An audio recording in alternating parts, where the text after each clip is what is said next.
Jadi waktu Bapak mabuk, ada tidak pernah melakukan hal-hal yang ini? Tindakan-tindakan misalnya kriminalitas lain? Nggak ada. Kalau kenakalan kita kenakalan ya seperti itulah. Cuman Kita mabuk-mabuk mabuk ini? aja tapi nggak pernah mau sampai merusak orang punya barang apalagi Nggak ada ya? nggak ada. Jadi di ini itu informasinya ada di satu geng itu ada tato. Ya saya ada tato. Itu ditato saya waktu saat mabuk dan saya tidak Mabuk, tahu. ya. Saya tidak tahu nanti bangun, "Ini kenapa saya sudah punya ini?" Ini dia bilang, Orang tua tidak tahu itu, Pak? tidak tahu, dimarahi betul waktu itu, suruh hapus. Tidak tahu bagaimana cara hapusnya. Sampai sekarang waktu saya mau ibadah haji, semua saya sudah tato pakai susu, pakai apa, semua sudah pergi ke Bandung, ada penghapus tato, tidak bisa keluar, katanya sudah berdaging, sudah nempel dengan daging. Hingga hari ini masih ada itu tato, Masih Pak? ada, sudah tidak boleh saya kasih keluar lagi, kecuali operasi. Semua geng itu ada itu tato itu? Ada sama itu Garuda terbang, karena ada Raja Wali terbang itu, ada burung Raja Wali. Kan kita punya nama jalan Raja Wali. Oh, iya. Jadi kok anak-anak kompleks ya? Anak kompleks. Jadi Pak, termasuk untuk ini itu ada tidak dari Bapak punya geng itu, terus Bapak kasih kawin, kan pasti kawin ini satu kawin kan berkurang semua ini. Ada hal yang paling unik tidak itu? Ada satu orang teman kita mau kawin tapi tidak punya apa-apa. Mau kawin tapi tidak punya apa-apa? Iya, pingin sekali nikah tapi nggak ada apa-apa. Ya, komunitas kita ini kan kumpul-kumpul. Berarti kompak ya, komunitas kumpul-kumpul. kompak. Cuma berapa kan pedoi apa? Permintaan waktu itu kan harga ongkos yang paling mewah itu 100 juta, 150 ribu, 150 ribu. 150 ribu saat itu? Saat itu waktu itu. Itu kalau sekarang sudah berapa itu? 150 juta. 150 juta ya? Sekarang, dulu 150 ribu. Itu sudah mahal. Tapi mau cari pun susah karena uang 5 perak masih ada, masih berlaku. Tapi terkumpul semua itu? Ya kita cari bagaimana kumpul, antar dia minta kan orang tuanya perempuan minta lagi buah-buah, harus dibuah. Ini cari buah-buah di mana? Minta lagi, sudah rapat lagi. Sapi apa? Sapi ada, kalau orang bilang tunu hio, minta sapi dengan beras. Saat itu dia beras berapa kilo itu kalau di Sapi beras itu 2 karung. 2 karung. Ada gilingan padi di dekat rumah kita.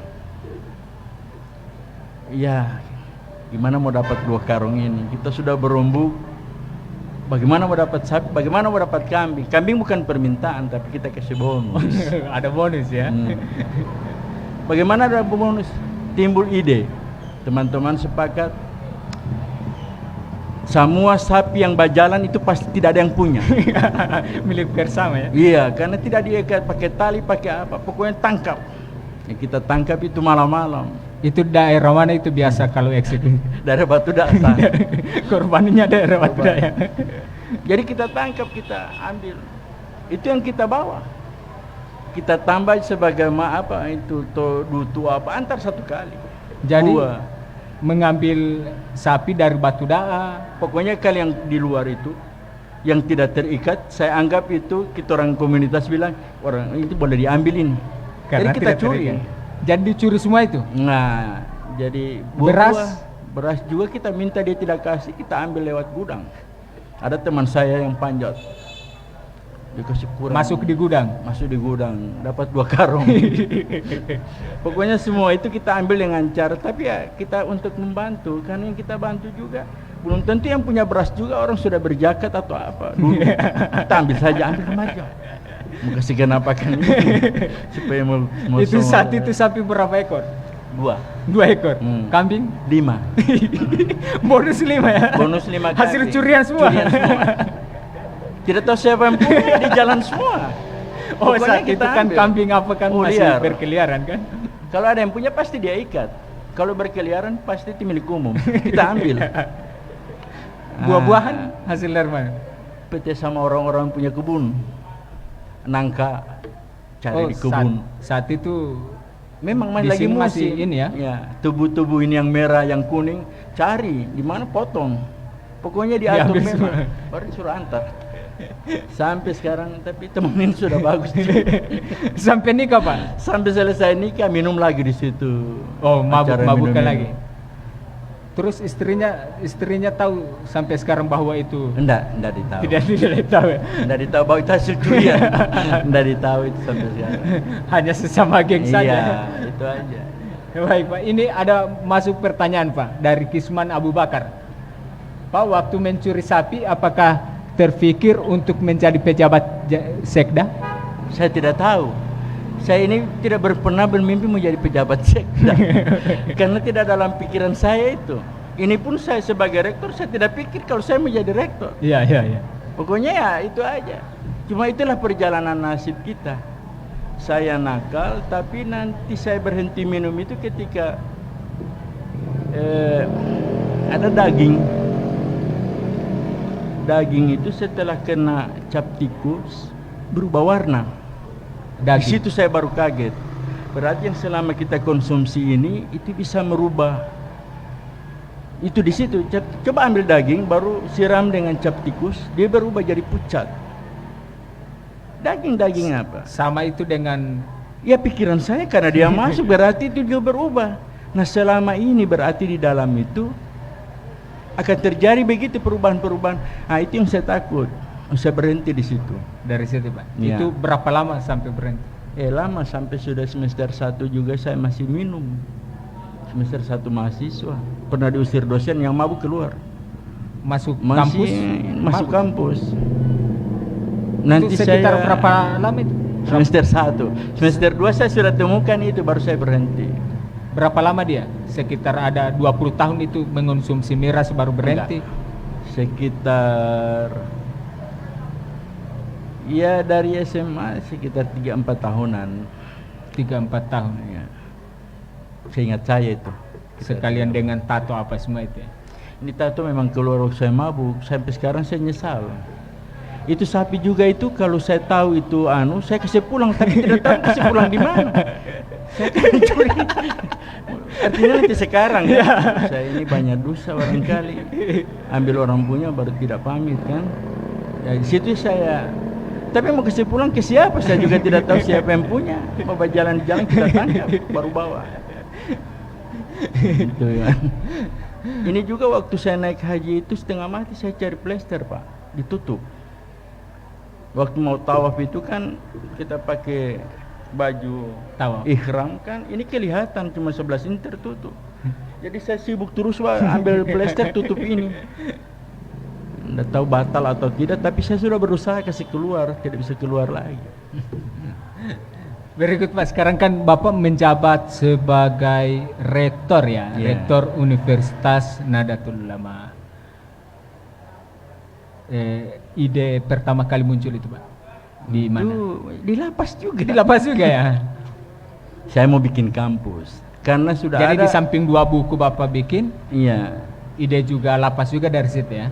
Baru yang kedua saya buka ini mereka kelas di dalam kerjasama dengan IAIN. Saya timbul inspirasi kita mau bikin kampus, tapi saya baca semua persyaratan pendirian universitas, baca oh boleh ini. Nah saya mulai sudah dapat. Nah saya keluar itu saya mulai jual siapa yang mau bantu tanah. Nah, termasuk bahwa saya hubungi cari Ya. orang. Saat itu saya sempat ke Ferianto Mayulu, Ya, coba cari orang yang Pak punya Gusnar tanah. Ismail, termasuk Pak Ramli Yahya Ya. untuk menawarkan ini kampus. Kemudian, nah yang tangkap ini adalah NU. Yang tangkap ini adalah NU, kebetulan ketua wilayah ini kan juga visioner. Ya. Beliau tahu mau melihat perkembangan yang akan datang seperti apa. Sini, kita mau bikin. Nah, saya dihubungi oleh sekretaris dulu yang sekarang ini Pak Arianto Mopangga, sekretaris PWNU. Kalau boleh saya jadi pengurus, memang saya tolak dulu. Jangan, cuma kasih saya surat tugas bagaimana Universitas Nahdlatul Ulama mau jadi. Ya. Kalau Bapak misalnya tidak masuk di struktur organisasi, bagaimana mau jadi itu? Maka saya ditempatkan sebagai wakil ketua PWNU bidang pendidikan tinggi. Dari situlah saya mulai serius buat itu proposal. Itu berapa lama ya? 1 tahun lebih jadi. 1 tahun lebih ya. Memang Pak Ridwan ini untuk hal-hal yang baru pasti jadi. Mau bikin hal yang baru pasti jadi, meskipun universitas itu kan banyak juga kan yang tidak yakin bahwa ini jadi. Iya, memang orang tidak. Karena sudah ada juga edaran menteri, moratorium perguruan tinggi, tidak ada lagi pembukaan universitas di Indonesia, malah dikurangi. Sudah ada moratorium, kita punya jadi. Tapi Ya. bagi sosok Pak Ridwan Tohopi tidak menghilangkan ini ya, semangat ya, tetap maju terus. Ya. Pada akhirnya jadi. Nah sekarang jumlah mahasiswa berapa Pak? 5, kalau sudah 2 angkatan lalu 504. 504. Sekarang kan sudah penerimaan mahasiswa baru nih. Ini sudah berapa ini yang mendaftar? Iya, saya lihat tadi posisinya 500 lebih. 500 lebih. Iya, posisi yang Kampus tadi. baru 2 tahun ya. Baru datang. Alhamdulillah ya. Alhamdulillah meskipun baru 2 tahun sudah di 500 lebih pendaftar. Iya. Itu jalur bidik misi dengan ini ya, umum ya. Umum. Itu umum sampai kapan Pak pendaftarannya? Umum sampai tanggal 30 Agustus. 30 Agustus. Ya. Oh 30 Agustus ya. Karena September kita sudah mulai dengan tahun akademik baru. Itu jurusan apa di situ? Jurusan kita memang ada beberapa yang tidak ada di Gorontalo. Oh banyak juga ya jurusan yang tidak ada di Gorontalo. Di Indonesia Timur pun ada. Kita, misalnya seperti terapis gigi itu baru. Terapi gigi. Ya, D4. Oh D4 terapi gigi ya. Ya. Dia baru itu di Indonesia. Baru di Gorontalo ini, apalagi di Gorontalo, Ya. nggak ada perguruan tinggi, Politekes pun nggak punya, kecuali cuman UNU. Yang kedua, teknik lingkungan. Ada ilmu lingkungan. Teknik lingkungan cuma 2, Unhas sama Gorontalo sama UNU. Oh Kemudian ada kesejahteraan sosial.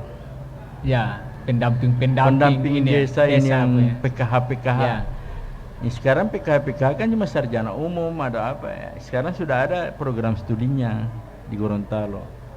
Yang berikut, kalau yang lain di perguruan tinggi lain di Gorontalo dia buka perikanan, tapi yang konsentrasi sosial ekonomi ada di sini di UNU. Sosial ekonominya di UNU. Sosek ekonomi perikanan. Kalau yang lain ada budidaya, ada apa. Ya. Soseknya ada di UNU.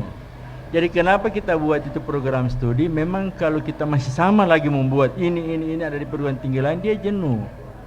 Oh berarti jurusan-jurusan baru ya. Ya, kita buka yang baru aja. Jadi Seperti arsitek. tidak ada persaingan antar kampus Iya, ya. nggak ada. Karena mau bersaing bagaimana? Saya kan tidak punya fakultas ilmu pendidikan yang sama dengan, kalau ada itu berarti terjadi Ya. Jadi kita mulai dengan yang apa adanya aja. Jadi berbeda dia di UNU. Kita tidak perlu bersaing secara emosional, secara apa. Jadi- Kalau orang datang ke UNU memang melihat program studinya. Berapa prodi semua? 11. 11 Ya, ada psikologi. Psikologi di kita klinis. klinis. Psikologi klinis, bukan psikologi pendidikan, bukan psikologi apa. Lebih menjurus ke kesehatan. Ke kesehatan ya. Ya. Dia masih ada kemungkinan bertambah prodi. Bisa kita usul sepanjang menurut yang belum terwujud sekarang itu sudah disetujui oleh L2 Dikti. Kita kan mengusul 12 prodi. Ya. Yang disetujui oleh kementerian baru 11. Masih ada 1 rekom dari L2 Dikti yang belum terrealisasi. Karena masih ada yang harus saya 2 lengkapi. rekom itu apa? 1 rekomendasi yang belum. Kan kita 12 prodi Ya. yang direkomendasi oleh LL2 Dikti. 1 prodi itu belum, itu prodi kedokteran hewan. Dokter hewan. Saya buka di sini di UNU. Dokter hewan. Berarti kalau Idul Adha apa semua kan biasanya lab. Seperti ini antraks tidak ada lagi di Ya. Gorontalo. Masa sapi makan. Khusus mengurus antraks ya. Mengurus semua ternak yang ada. Jadi untuk universitas sendiri kan ini sudah lebih di 500-an yang mendaftar. Iya. Sampai penutupan pendaftaran pun sampai di bulan Agustus. Iya. Kita tidak membuka. Untuk dosen Pak, sudah SDM Saya Pengajar. sekarang sudah 48. Saya masih menerima ada berapa saya buka pendaftaran. Pendaftaran untuk Dosen. calon dosen. Iya, itu S2, terutama S2 mesin, S2 mesin, teknik mesin kan, S2 psikologi saya masih butuh. Kemudian S2 konservasi hutan. konservasi. Pokoknya S2 hutan saya masih butuh. Itu ada berapa prodi yang butuh dosen-dosen? Saya masih butuh sekitar 8 itu. 8 orang. 8 orang ya. Iya. Masing-masing jurusan. Masing-masing jurusan. Tapi yang sudah jenuh itu, yang sudah full itu hukum, sudah banyak sekali dosennya. Sudah malah kita sudah tolak yang lain.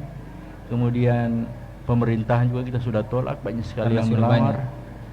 Kita sudah tolak karena rasio dosen dengan itu kan cuma 5 orang. Itu pendaftarnya ada sudah 10 lebih ya. Cuma 5 dulu yang kita pakai lah.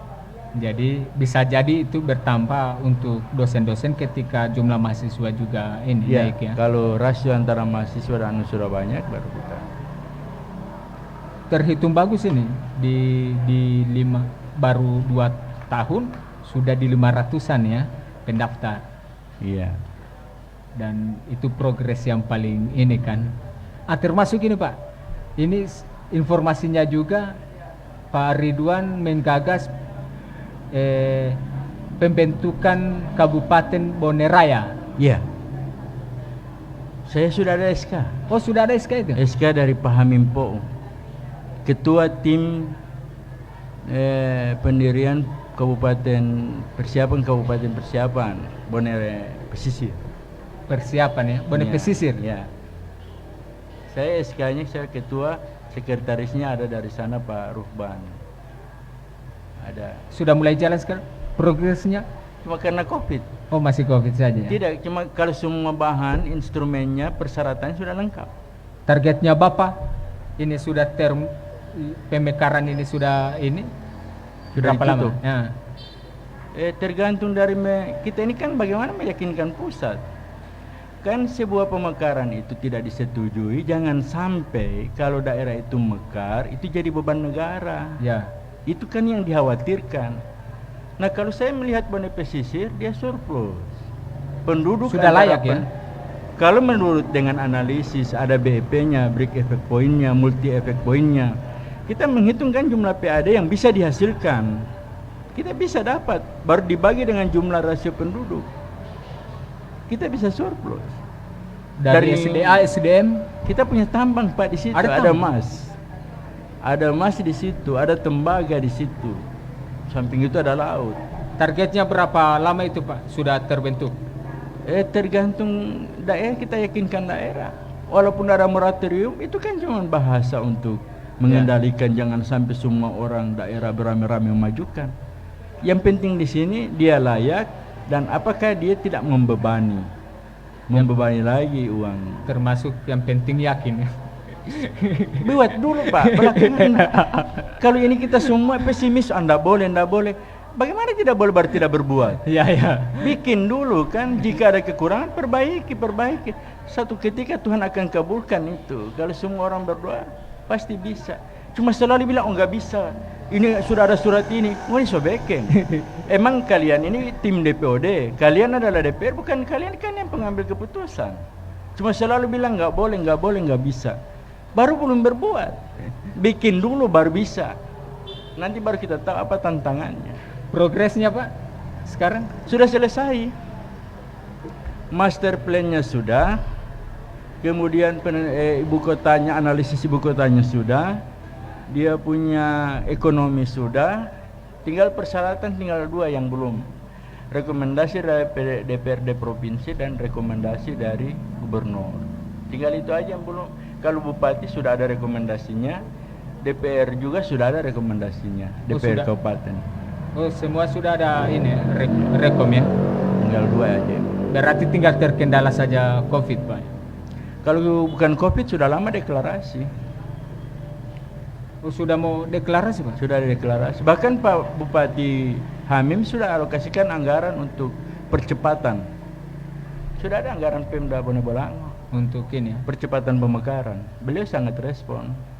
Pak Hamim sangat respon untuk pemekaran. Jadi dari pemekaran provinsi, terus pengalihan status, terus ke dari bidik misi dari akademisi ke birokrasi, kemudian melahirkan lagi UNU, ini lagi pemekaran ya, Bone Pesisir. Saya pemekaran sana saya berkepentingan karena memang saya orang dari sana.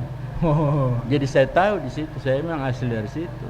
Saya tahu potensinya. yakin Pak tembus? Ini saja tinggal persyaratan selesai. Kewajiban di sini kan cuma mengusul toh. Penentu kan di sana. Ya. Ya nanti di sana lagi Pak. Nanti di sana lagi mau Nanti di sana lagi. Jangan dulu di sini. Nanti di sana lagi baru kita olah lagi. Itu kan biasanya kan Pak Ridwan ini kan selalu apa ya, pemikiran Pak Ridwan ini kan kadangkala tidak rasional ya. tapi banyak juga yang jadi. Itulah saya bilang kita kaji dulu. Ketika orang bertanya kenapa ini begini, itu kan kita akan berdebat. Ini ada begini Pak, ini terjadi begini. Makanya membuat itu kaji dulu dia. Apa bisa ndak? Ya kalau tidak bisa berarti kita memang jangan memaksa karena itu tidak mungkin. Di agama pun mengajarkan begitu, janganlah memaksa kalian yang tidak bisa Anda jangkau, itu akan membuat kita beban. Jadi Berarti serahkan pada ahlinya. saya kan mengkaji, ini boleh, ini bisa. Kalau tidak boleh saya diam Pak. Tidak, daripada saya capek. Kalau sepanjang itu saya yakin bisa dan untuk kemaslahatan, saya maju terus itu. Tidak pernah mau berhenti. Jadi memang spesialis untuk pemekaran ya. Sampai-sampai di Bonobolango itu jadi banyak desa karena pemekaran waktu zamannya Pak Ismet dengan Pak Ridwan. Ya ada si gembala sapi. Ada si gembala sapi itu Pak Ismet. Dia punya banyak sapi dulu, 25 miliar dia alokasikan untuk sapi. Pokoknya dia bilang kalau, tapi itu sekarang menguntungkan Bonobolango itu. Ya. Dulu kan ada masyarakat yang cuma 32 kakak, karena jangkauannya jauh dia mekarkan. Bikin satu desa. Dia bikin satu desa itu. Baik. Tapi sekarang setelah itu dulu itu orang caci maki, tapi sekarang sudah banyak sudah yang dinikmati ya. Dia dapat ADD, dia dapat 1 miliar, dia dapat sudah senang sekarang rakyat. Kalau dulu belum ada. Dulu memang beban-beban ini ya daerah ya. Ya. Itu inisiatifnya sampai untuk melakukan pemekaran. Ya begitu, rentang kendali. Rentang kendali atau ada juga unsur politik di situ? Tidak juga. Pokoknya bikin saja dia. Nah, bagaimana Pak? Coba lihat. Seperti Bone Pesisir. Dia kan terpisah. Mau lewat gunung, dia masuk hutan kawasan yang dilarang. Ya. Mau bikin jalan tembus tidak boleh. Mau ke anu dia harus lewat kota lagi. Dari Taruda menuju kantor bupati itu dia harus menempuh sampai 80-90 km. Hanya mengurus satu surat. Baik. Jauhnya itu. Baik Pak, kita break sejenak.